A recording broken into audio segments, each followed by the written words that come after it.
of these days I'm just gonna chop my hair off. Also, is it true that I could barely button this? Yes. Do I care? Not in the slightest.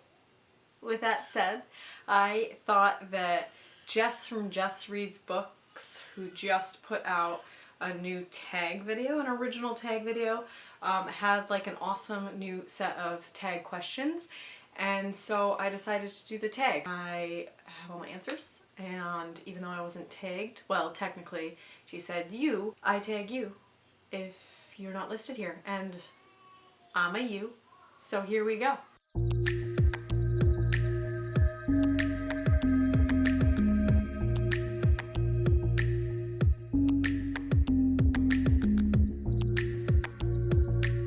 This tag is called the Tropes tag. We always talk about tropes here on BookTube. Typically it's in the fashion of like not good tropes. So I think this is a great and excellent tag. It's a way to discuss tropes in sort of a positive light, I think. So let's get into it. I'm gonna read from my phone because I'm fancy like that. Alright, trope number 1. Hopelessly devoted. Name 2 characters from separate series that you ship. I thought about this one for a long time. I'm a bad matchmaker. I would make a terrible Cupid. I really wanted to match Draco Malfoy with someone because I think that he deserved a lot better than he got in this series. Draco is an underrated character, and I think a lot of people would agree. I think that if he had a better story arc, we would have seen him with someone good for him. And so I thought about it for a while, and I'm not saying that I picked the best, but I think I picked aptly, and that is Nova from Renegades. I feel like they have a very similar, not necessarily background, because Nova loses her parents and becomes the person she is. Draco doesn't lose his parents, but due to their upbringing, they have like a streak of evil in them. It all comes down to how they were raised to believe a certain thing, where you in your heart as a reader know that they don't truly believe that. And I think that in and of itself would put them together. They would understand each other at bare minimum. But Nova's also a badass, and I think Draco needs a badass to kind of bring out the person that he could be, because Draco's smart. He is deep down a good person, but I think that he hides that because of how he's been conditioned, and I think Nova would bring that out. I also think Nova could go with someone who kind of centers her a little bit, and I just think they would jive really well together. So Draco and Nova. Alright, so trope number 2 is Damsel in Distress, and that is name a female main character who didn't need a man to complete her. And I immediately thought of this. It didn't take me even a second to choose who I'm going with. That is Zaylee from The Children of Blood and Bone. When I DNF'd this book, the point at which I DNF'd it is when the love connection happened, because it didn't work for me. It didn't develop naturally. It didn't make a lick of sense to me for the character she ends up having a love connection with to be the person that she falls for rapidly. I think Zaylee would have been a much bigger badass if there was no love story for her at all. She could have done everything she did without falling in love with someone. And that was when I DNF'd it. Trope number 3 is love at first sight. Name your true OTP.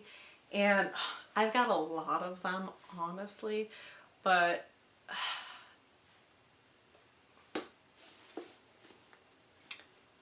Gansey and Blue from the Raven Cycle. Now here's the caveat.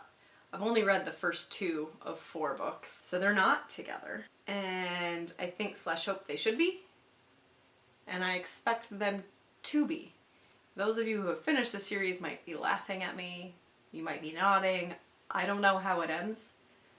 We'll reflect on this at the end of the year when I've finished the series and see if my OTP becomes an OTP. But if they do, it was a long time coming. And I love those slow burns. I literally just broke my nail putting a book down on the floor. Like, if that isn't the story of my life when it comes to my nails, I don't know what is. Question number 4 is mental illness as a quirk. Name a book that represented mental illness well.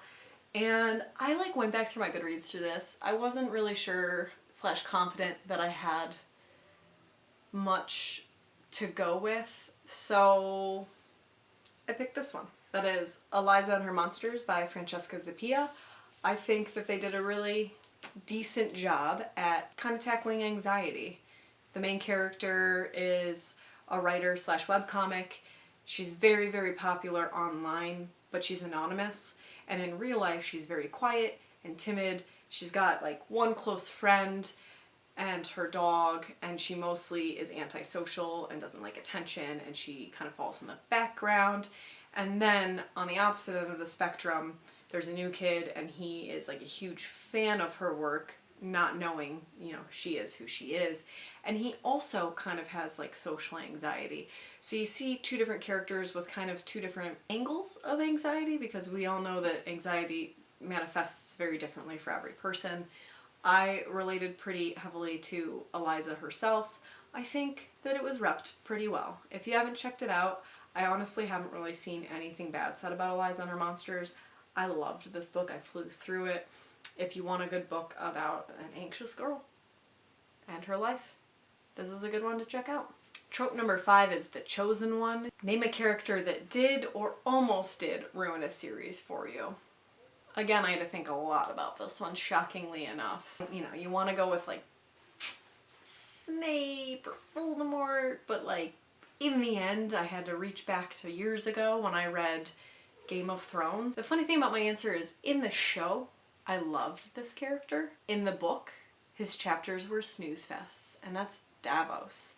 Davos was so frickin' boring to read. I was every time I'd get to a Davos chapter, I'd be not fucking again. I don't know, man. He is such a boring character in the book, but his on-screen personality and the actor himself and how much he's invested into Game of Thrones, I love the character on the show.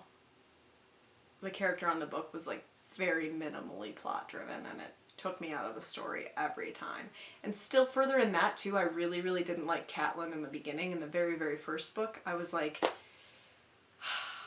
and yet I read 5 ginormous books and love them. George R. R. Martin, what are you doing? Trope number 6 is friends to lovers. Name a duo that went from friendship goals to relationship goals. And I'm gonna go with Kath and Levi from Fangirl. It might be a little controversial, I don't know. I've seen some opinions about Fangirl itself, but I really enjoyed it. I think Levi is cute as hell, and I like Kath because I aligned with her a little bit as a writer and kind of a recluse. And I think that their flirtatious relationship that grew into a real relationship was just adorable. So if I had to pick a friendship to relationship goals, me a decade and a half ago would pick that for sure. Question number 7 is Amnesia. Name a book that you would forget for one reason or another. I couldn't decide if I wanted to go with one that I forget just so I can reread it for the first time, or one that I just wish I could forget, and I ended up going with the latter. One I wish that I didn't waste time on, and that is Orange Is the New Black by Piper. If it could have just been a show, it never was a book to begin with, and I know that it's nonfiction more or less, just wasn't good. It was the female version of masturbatory writing, in my opinion. Piper. I didn't enjoy it. It was a slog. It was a short book, and I the whole time I'm should I just quit? Should I just quit? I got to the end and I was I should have just quit. I wish I hadn't wasted the time on it. Trope number 8 is bad boys. Name your favorite villain. I have a lot of favorite villains. I love villains. This villain is my most recent favorite villain, and that is Holland from A Darker Shade of Magic trilogy. I love Holland. It made Conjuring of Light while huge, amazing, because you got so much more background on Holland. You learned so much about him and his childhood and his magic and what he went through to be the person that he was. He's a complex villain because it's not always him that was villainous, but he made the choices that made him a villain. And he's my favorite villain, at least of this year, if not like past couple years. I love Holland. Question number 9 / trope number 9 is missing parents or adults. Name a book or series in which parental guidance or supervision would have benefit the characters. And I can't think of this idea of lack of beneficial adults in a book without thinking of A List of Cages by Robin Rowe. And my main reason is because the adults in this book were assholes. Like, no one gave a shit about any of the kids. The teachers didn't care. The police were freaking mean to these kids. Obviously, like, if you've read the book, what the main boy goes through, like, that makes sense in the situation he's in. He's, like, you know, abused, and, like, you can have a character like that. But it's all the side characters, all the side adults that didn't do the proper things to do in the situation, and they weren't like a safe space or place for kids to go and seek help from.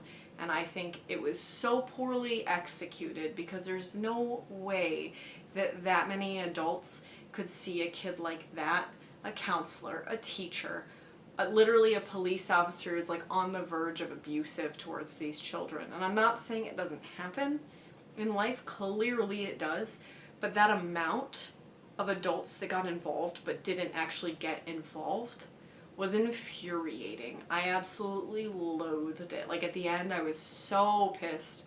Like, I haven't had that kind of anger reaction to a book in a while. Not before or since in many years. I just think it was so poorly executed. The only person that cared was another kid. No. That book could have used at least an adult or two that actually gave two hot fucks. Like, I could honestly go on and on about it, but I'm just gonna cut it there. Number 10 is girl/guy gang. Tag some of your friends / girl/guy gangs to do this tag, and I've got a couple people that I'm gonna tag. Some are new friends to me, some have been around for a little while now. I'm gonna go with The Jaded Reader. I tag you. I'm gonna go with Ayana Reads, Cody at Cody's Book Corner, and last I'm going to go with Nicole from Beautiful Chaos of Books. I will have those links down below. If you want to do this tag, feel free to do it. I tag you guys. I will have Jess Reads Books linked down below, as well as the people I've tagged. That is it for me. If you agree or you disagree on any of these, let me know down below.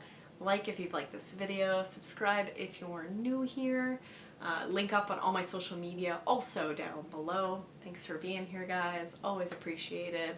I love doing me some tag videos where I get to talk about fun and interesting things that make my brain try and go back in time to books I read years ago. Always a good time. Thanks for stopping by, guys. Bye.